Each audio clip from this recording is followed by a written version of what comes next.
Second best team in the Big Ten Eastern Division. Penn State, no. Michigan, no. Indiana?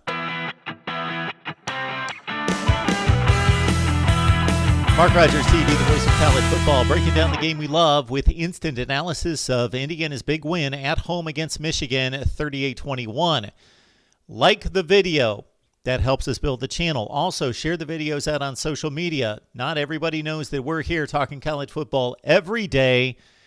And, of course, please subscribe. Hit that bell for the notifications. That way you know when we're going live, which is just about every day, multiple times per day, with call-in shows and team-specific live streams.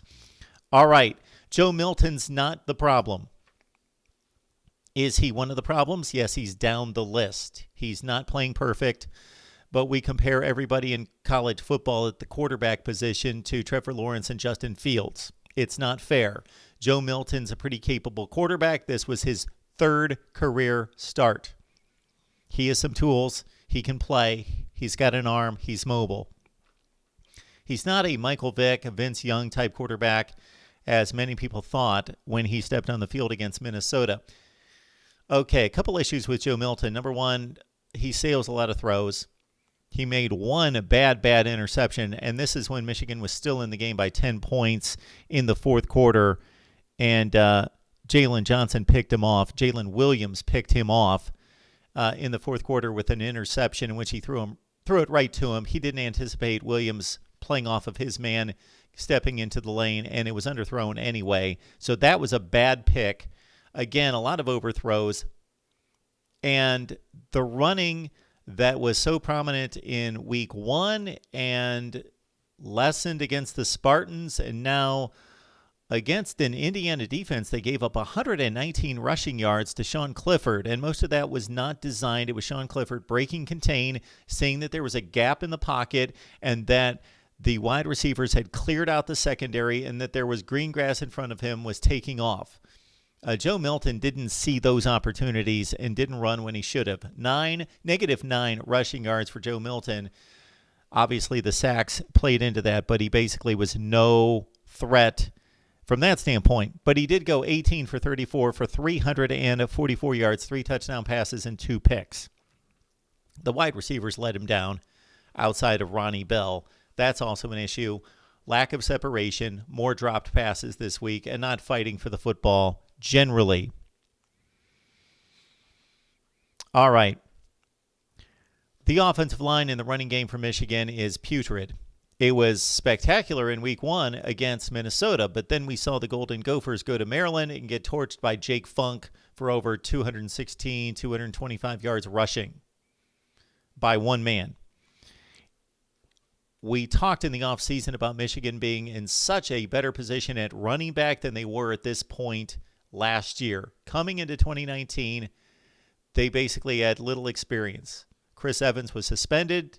They had Hassan Haskins, who was a running back recruited, went to linebacker, had to come back over to that side of the football with no experience. Zach Charbonnet, a true freshman. And Haskins and Charbonnet turned in fine seasons in 2019, so they look to get even better this year.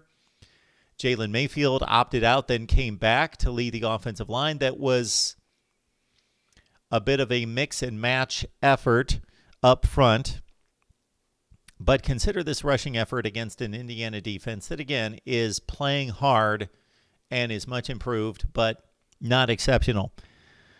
Zach Charbonnet ran it once for 4 yards. Hassan Haskins, 6 carries for 19 yards. Chris Evans, 3 carries for 5 yards. And Blake Corum ran it twice, and they shouldn't even have given him the ball, -3 yards. So I'm going to put most of this on the offensive line. When we see running backs that have produced in the past not producing, then you can generally figure they didn't forget how to run or hit a hole or see a seam or see a cutback lane. But this also goes to the running backs as well. They should be breaking some tackles. They should be able to gain more yardage than basically nothing. 13 yards on 18 carries. Take out Milton. It's still a dismal effort by the running game against, again, a marginal, good, we'll say solid Indiana defense, a top 35 to 40 defense in the country. The wide receivers are lacking. Ronnie Bell got fired up in the second half. He's a proven threat. He's not a true number one for an elite team, but he's a very good 2 or 3 guy for an elite team, but he's the number one guy for Michigan, no doubt. 6 for 149 and 2 touchdowns and some tremendous acrobatic catches out of the veteran. Eric Gall is supposed to be a tremendous talent coming out of high school. He had a big 3rd and 5 drop when it was still a game. That hurt. Anytime you have a drop on a drive on 3rd down, it kills the drive, and you never know what would have happened. You only get about 10 to 12 drives per game, something in that range. And a drop can kill a drive, especially on 3rd down.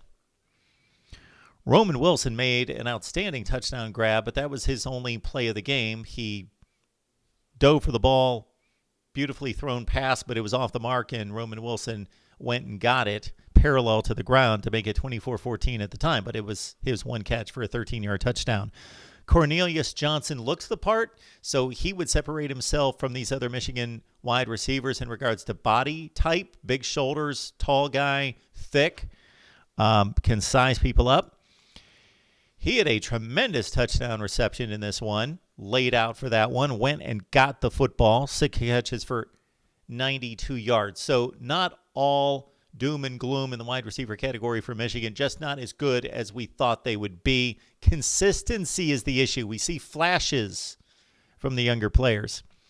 Go to the other side of the ball. The secondary continues to underperform. It's awful. It's awful. They're not aggressive. They're playing an aggressive style defense. So this is a bad matchup. You play an aggressive Don Brown style defense, but you don't play aggressively within the defense. They're just not confident. And anytime a defensive back, especially a cornerback, doesn't play with confidence and gets beaten and lets that get to him, then you see it. You see it.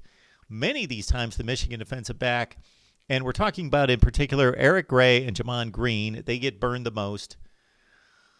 Much of the time, they've got coverage. They have coverage, but they don't have the confidence to look for the football or watch the receiver and put the hand where you know the ball is going. The receiver's hands are going to tell you where the ball is going every time. And the receivers, some are good at this, some aren't. But some are very good at not lifting the hands and going for the football until very late in the route, until the ball is right on them. Most receivers aren't quite that polished. So you look for the hands. And even if you can't get the head turned, because it's difficult to pick up a football, especially when you got a helmet on,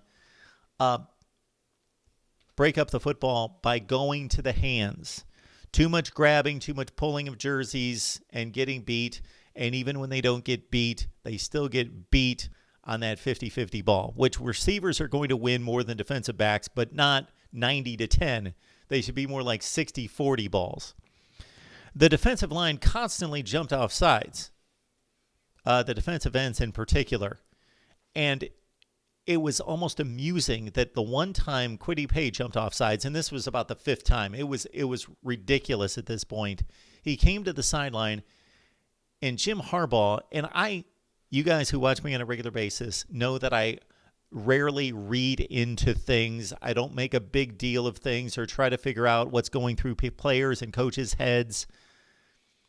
But in this particular instance, Jim Harbaugh patted him on the back. I just thought it was a bit odd. It seemed like it was a butt-kicking time.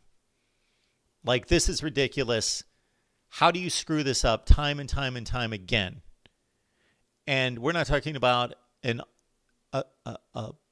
unaccomplished player that needs lifting, maybe a freshman who hasn't done anything, like one of these defensive backs. And there was another instance in which, let's see, who was it? It was Gray. There was a routine pass breakup. It was a good play, but not an outstanding play. Michael Penix threw it late. He was a little bit behind on the out route, so it was a fairly easy pass breakup. It wasn't exceptional. Had the ball been thrown a quarter of a second earlier like it should have been and more to the outside, it would have been a completion for a first down. But it was a decent pass breakup by Eric Gray, and Harbaugh went crazy, went just trying to lift his spirits, give him some confidence to say, hey, you can make some plays.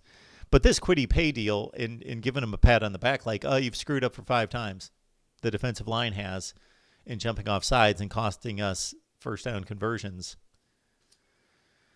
I thought that was rather odd. On the Indiana side, the winning side. Sorry, Hoosier fans, we started with Michigan. On the Indiana side, and this is the more important side because Michigan is out of the Big Ten race. Gone, 2 losses. Indiana, you've got the opportunity.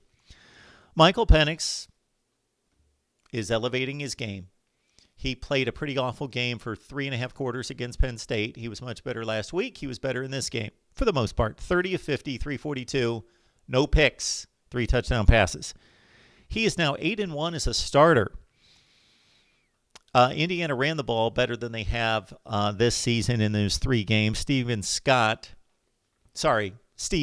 24 carries, 97 yards, and the leading rusher in the Big Ten in terms of career yardage out of active rushers. That was a surprise to the announcers. But if you really track Big Ten football, no. Samson James, the 4-star, getting some carries more than he has this year, 8 rushes, and Indiana was not explosive in the run game, but they ran it enough that Michigan had to respect it. Indiana wide receiver play has been, I don't want to say exceptional, but for quite a long time. Kevin Wilson was the guy that started to recruit really good receivers to Indiana when the defense was still awful and the offensive line was awful, and they couldn't get a running back. Well, they started to get some running backs, obviously, with Tevin Coleman and Jordan Howard and others. They could always get some quarterbacks in play. But he started to bring in those wide receivers that could play. You got Ty Freifogel, of course, 7 catches for 142 and a touchdown. A whop. Shout out to Burger King. Philyer, of course, 11 catches for 79. Miles Marshall, hadn't really seen him play in the past. He looked really good, 3 catches for 56 yards. And what you didn't see out of the Michigan wide receivers, you saw out of the Indiana wide receivers. And again, this has been a group that's been really good for about 5 to 6 years. Peyton Hendershot, of course, and Jacoby Hewitt made a tremendous catch on a 32-yard play. Indiana came into this game converting only 25% on third downs. I think a lot of that had to do with Penix scattershot throwing. 9 for 18 in this one, a significant upgrade against Michigan.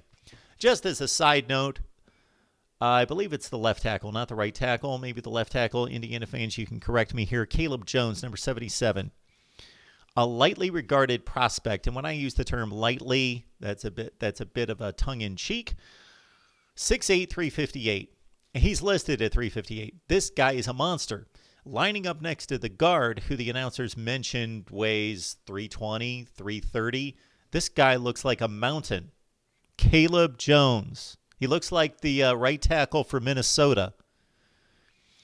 All right, back to the meaningful stuff here. Indiana goes to Michigan State. The Spartans lost to Iowa 49-7, so Indiana looks in good shape to go to 4-0. But you never know in the Big Ten, especially in 2020.